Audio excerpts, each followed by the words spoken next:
POV, mag-exercise daw ako.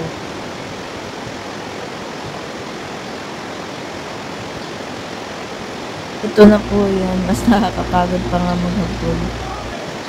Nakailang ikot din kami dyan. Ang lakas ng ulan kaya di siya nakapag-playground, kaya no choice kami. Ang purpose kasi talaga is pagurin siya para pag-uwi tulog. So, mukhang ako talaga yung mas napapagod. Napagod na ako kaya si Papa Lo ang pumalit.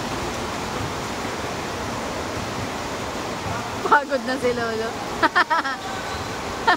Ayaw pa awat eh.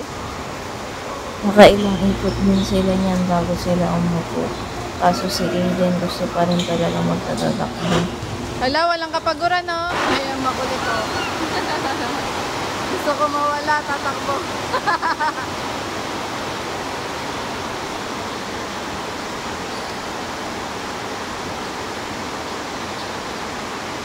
Ay, sayang.